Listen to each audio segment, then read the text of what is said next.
feast your eyes. We are going to figure out this art beef, whether or not Alec Monopoly has been jacking, has been just straight up copying from Mike Mozart. Like, guys, I did some deep research. It's just from 2016, all right? Like, this only has 12,000 views. Like, this is some deep research, all right? Whether it popped up in my feed and I call that deep research. Seekers, I'm Mark. We're here at 212 Arts Day in the East Village, and we're interviewing Mike Mozart. Well, it's great to be here. What a beautiful gallery. It's great to be here in the East Village. It's much nicer than I thought it was going to be. I was here in the 80s, so I know what it used to be like. But go ahead. So, Mike, tell me about your history with Alec Monopoly. Alec Monopoly. Okay, this is the only video I have found where the story of Mike Mozart, Mimo, people call him Mimo, and Alec Monopoly exists. Alec Monopoly will never talk about it. You can't find any clips, but Mike Mozart only references it. But in this video, he breaks it down for us. I can't describe what happened with Alec Monopoly without going back into my own history of what led me to actually meet him. I was a famous person on YouTube. I was a YouTube celebrity before I met Alec Monopoly. Really? And I was very popular. I was one of the top subscribed, one of the top viewed in the history of YouTube at the time. This is 2010, 2011. Oh, wow. And at that time, YouTube allowed me to have live streaming. And only a few days YouTube had live streaming back in 2010, 2011? What the heck? into that, I had heard about Occupy Wall Street. So I was there, and there was a very famous billionaire. Isn't this good timing? The fact that he's referencing Occupy Wall Street at a time when Reddit Wall Street Bets is completely crushing hedge funds and all this stuff. Like, this is good timing for this clip. I mean, he had this online streaming site called Film On. And here I am live streaming through my laptop on YouTube Live, and I had all these live viewers, and I didn't have any problems. And he had this Film On system. He was very interested in me coming out and advising him on his own system. I decided to bring a blue man's dress shirt. Okay, so it starts with Occupy Wall Street. Mike Mozart goes to live stream himself on YouTube with his laptop, which is unheard of in 2010, 2011. This is like almost pre-Twitch. This is like the early stages of Twitch. But there's a billionaire there who's also live streaming, but with some other proprietary system. I decided to bring a blue man's dress shirt. So he had asked Mike Mozart for tips. And on that dress shirt, I wanted to paint a design because I couldn't carry a protest sign around with a laptop and a microphone. So I thought I'd paint a shirt. Now, this is an important part in this history because Alec Monopoly's whole brand is the Monopoly brand. Like, it's the Monopoly man. He just paints it 1,000 times in different ways and variables, and he kind of stays in that world and that style. And Mike Mozart painted this on the back of his jacket, like he said. It's a cool-ass jacket. And I put on the front side of it, Mr. Monopoly on the Wall Street Cross, just like this one. And I was there painting it at Film On. I was talking to the guys there, and I took a break, and I know I'd have a couple hours while they were doing a production. So I started painting this cross on the front of the shirt. And this kid came by named Alec. At the time, I only knew him as Alec. He signed everything Alec in script. And he said, wow, that's really cool. Wow, I'm an artist here. I'm going to be doing this live art demonstration thing. And he said, I do Mr. Monopoly. I'm like, that's one of the things I do. And he showed me a couple. Okay, this is important because a young Alec Monopoly who was writing his name in text came up to Mike Mozart and said that his character was Alec Monopoly. So pre them meeting for the first time, Alec Monopoly was painting the Monopoly man. This is important to note. It's very important detail. A couple of pictures he had, and it was Mr. Monopoly as a DJ and Mr. Monopoly on keyboard. So that was an early Alec Monopoly piece of the Monopoly man DJing. And he said, I would love if you would draw that cross for me. Could you draw that for me so I could project it and trace it? So he admitted he needed it to project and trace. He needed the model of it. So I drew a nice, neat drawing, and I inked it for him. And a couple weeks later, he sent me a text message. I hadn't heard from him. And dude, I projected it and traced it in this alleyway. It's so beautiful. It became one of the symbols of Occupy Wall Street. Oh, okay. So Alec asked Mike Mozart to paint the Wall Street cross that the Monopoly man is hanging on. So I guess that then Alec took that, projected it on a wall, because Alec Monopoly does murals, projects it on a wall, does his own Monopoly man on it. That became a symbol for the Occupy Wall Street. Interesting factoid. I went back to broadcasting Occupy Wall Street Live. Well, Alec had noticed I was working on that shirt when he met me, And he said, it's beautiful. And I told him I was going to wear it while I'm broadcasting Occupy Wall Street. And he, at the time, was not a known artist. No one had heard of Alec Monopoly. No one had heard of Alec. He was really just Alec. So I said, you know what? I got this shirt all painted. Why don't you put some splatters or something on it, and you can sign it too? Because I'll be broadcasting live to 50,000 people, and people say, what's the shirt? Tell us about the shirt. And I can say, oh, I was a collaboration with this kid, Alec. Okay, so then at this point in time, Mike Mozart extends the olive branch to Alec Monopoly, who is just a young, inspired kid, and he says, yeah, why don't we collab on this shirt? This is perhaps the nicest thing you could do for someone. He says, collab on this shirt. It will be in front of 50,000 people. Let's do it. And so he put a bunch of splatters of paint on it. Which Alec Monopoly still does paint splatters. He signed one cuff. I signed the other cuff. He signed one collar. I signed one collar.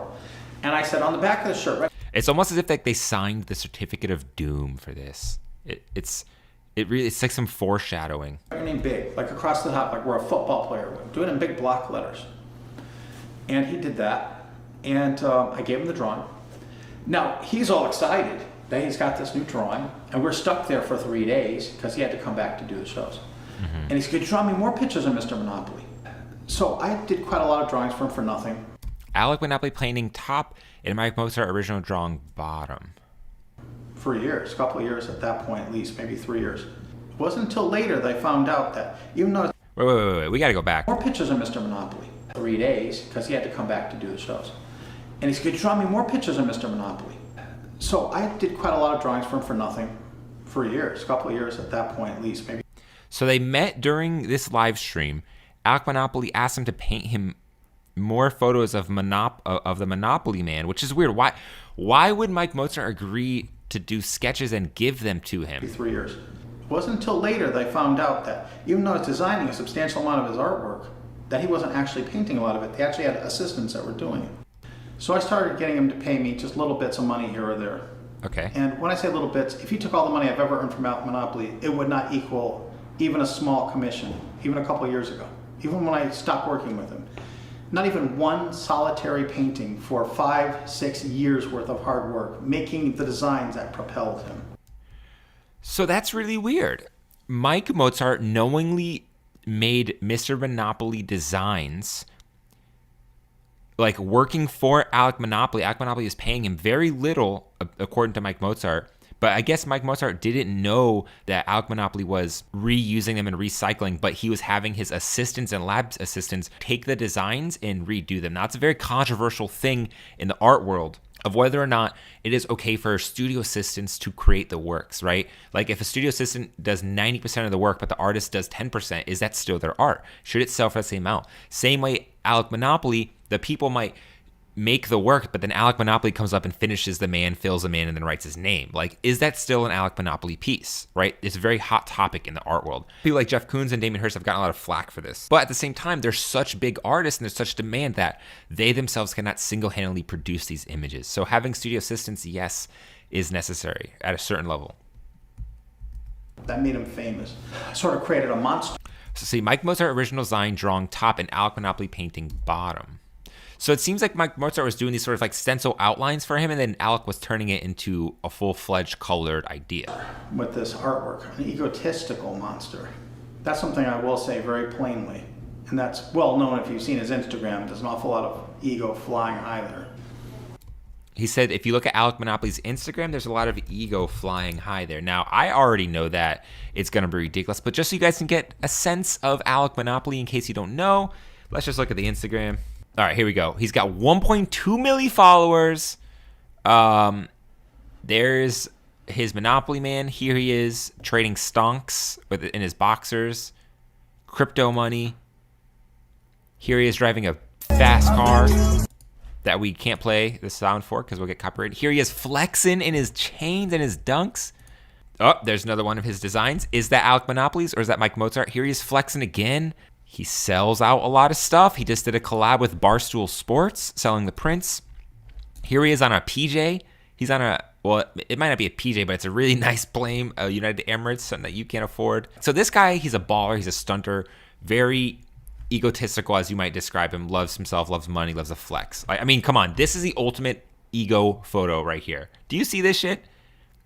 He's got these pink dunks you can't even buy in front of a Ferrari. Doesn't mean, look, guys, doesn't mean I don't like Alec Monopoly. I like Alec Monopoly. I would happily hang out with Alec Monopoly. So I stopped doing anything for Alec at that point. That's where I stopped. In 2014, I barely did anything after that point for a while because I got so disgusted with finding out how much he was actually making on the paintings. And I wasn't paid the amount that I was promised because my artwork was not worth it. And my artwork was what built his career.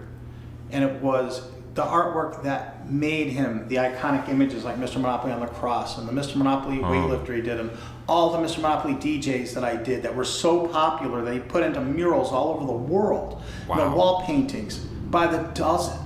I liked Alec a lot. I trusted Alec. I wanted to help him. And it makes me sad to think about what happened. I'm willing right now, if Alec Monopoly wants to, that we need to appear side by side anywhere in New York City. We'll get a wall, and you can draw something, and I can draw something. We'll let the crowd tell us what to do with those characters, and we will both do the same image. God damn, Tang, I ain't never heard no shit like this. I know, that's amazing. Walkie slash. Holy shit. This man just threw down the gauntlet. He just said, I will side by side Monopoly Man battle you and prove to the people that I am the OG Monopoly Man. That is a flex. That was legitness. Yeah. All right, let's finish this video. And we'll see who wins this competition and who actually had that talent and who actually could draw and execute those pictures. Okay, here is where I am very confused. So is Mike Mozart upset because he wasn't compensated for his work? So if Mike Mozart was compensated, would he have not cared? Is he just upset because he wasn't paid enough? It sounds like he's upset because he was kind of extorted in a way to do paintings for what he said 4 to 5 years. Like, this guy sat in one sitting and did this amazing piece. And for him just to do an outline could probably take him about 20 minutes. So this guy was pumping out pieces from Alec Monopoly, which then Alec Monopoly was then turning into murals and all over the world and having his team redo and turning to different arts I'm sure he was selling. The thing is that he knowingly was a paid ghost artist for Alec Monopoly. Now, whether or not that's right or wrong, that's debatable. Depends on how you feel about it. But he was knowingly making works for Alec Monopoly. He was knowingly getting paid, and he knowingly knew Alec Monopoly was going to be using the things. However, Alec Monopoly should have been a better person and said, you know what, maybe he should have been more transparent. Maybe he should have paid him equal pay, because when Mike Mozart found out that Alec Monopoly was probably getting hundreds of thousands of dollars for a painting or whatever it was, representation, murals across the world, Mike Mozart should have been getting a percentage of that. Like royalties, kind of like a ghost producer. The reason why I'm not really against it is because a lot of artists have ghost producers, ghost writers, ghost engineers. When Lil Pump puts out a song, you don't hear about the producer, the mix engineer, the person that brought it together. But they're all being paid fairly, which is why maybe no one has a problem with it. But in this case, Mike Mozart, who was the ghost artist instead of the ghost producer, they're kind of similar. He wasn't getting compensated, and his work was just being used on a level that maybe he wasn't aware of. It's weird because it's not like Mike Mozart was making this stuff and Alec Monopoly was coming and stealing it from him. Mike Mozart was making this stuff for Alec Monopoly, getting paid by Alec Monopoly. Is it Mike Mozart's fault that he didn't ask for enough money or that he didn't have more knowledge of where these paintings were going, right? Mike Mozart, sure, he was pulling in 50K viewers on a live stream in 2011 during the Occupy Wall Street, which is just bonkers to me. But that doesn't equate to money or monetary success as an artist. So him working for Alec Monopoly seemed like an easy come up for him. He was like, all right, I'm getting some money. It's no big deal. Honestly, it's kind of his fault. He was underestimating what Alec Monopoly was doing. And what Alec Monopoly was doing was he built a brand, a business. He was the face, the playboy, the egotistical guy that he described him as. Alec Monopoly was going around the world and doing these things, not Mike Mozart. If Mike Mozart really believed in his stuff like that, he would have been doing it and not Alec Monopoly. And it brings me to a quote that goes like this: "It's not who did it first, it's who did it better." End quote. That's a Drake quote. It's not who did it first, it's about who did it better. Mike Mozart knowingly made drawings and reference drawings for Alec Monopoly. Mike Mozart didn't ask for more money. It sounds like he didn't inquire into what was happening about his work. So in a lot of ways, Mike Mozart's the fool. But on the same token, Alec Monopoly should have maybe been a better person. He probably should acknowledge that he owes Mike Mozart money, that he owes him a lot of money, that he wasn't transparent with his actions. And that is extremely messed up, because when someone like Mike Mozart is the backbone of you as an artist, as a career, and I've tried watching Alec Monopoly videos in the past and seeing if he draws Monopoly Man. If you watch Alec Monopoly draw Monopoly Man, he has to kind of diagram it out. He can't really freehand it like Mike Mozart can. If they were to actually do a wall battle to see who could do the better Monopoly Man, 10 out of 10 times Mike Mozart will win. He's older, he's more experienced. Across the board, he will win. However, he knowingly made the drawings for him. I just can't get over that fact. Alec Monopoly didn't directly steal. You know, people all came to meet me, have their photograph taken with me, get autographs from me. It's like, you're the real Alec Monopoly, you're the real deal. You know, and it felt so good to be recognized because I did so much artwork, over 1,400 drawings, and I felt like I had done it all for nothing. He did 1,400 drawings for Alec Monopoly. I didn't make any money out of it to amount to anything. I didn't get any prestige out of it. I didn't even get thank you out of it. That's fucked up. And now here's this outpouring of people thanking me and praising me, making me feel good about it. Okay, so here's how it went. Here is the story. I'm gonna end it. I'm gonna put a sweet little bow on this saga. You guys ready for this nice little bow on the Mike Mozart Alec Monopoly saga? Here it is, so everyone can just know. Mike Mozart met a young Alec Monopoly in 2011. Alec Monopoly asked him to do some drawings for him and pay him. Over the course of 4 years, so he said 4 to 6 years, he said he did over 120,000. What did he say? He said over 12. No, he said over 12,000 drawings for Alec Monopoly. That's like a lifetime of work for Alec Monopoly to pull references from, to give to his team and to use. But that being said, he met young Alec Monopoly. He was willing to collab with him. He started drawing for him. Then they started a relationship where he was creating drawings, probably sending them out, and Alec Monopoly was sending him small pieces of money for the drawings. Mike Mozart, being an artist himself, sounds like he was not thinking about what was happening with his drawings, how they were being repurposed.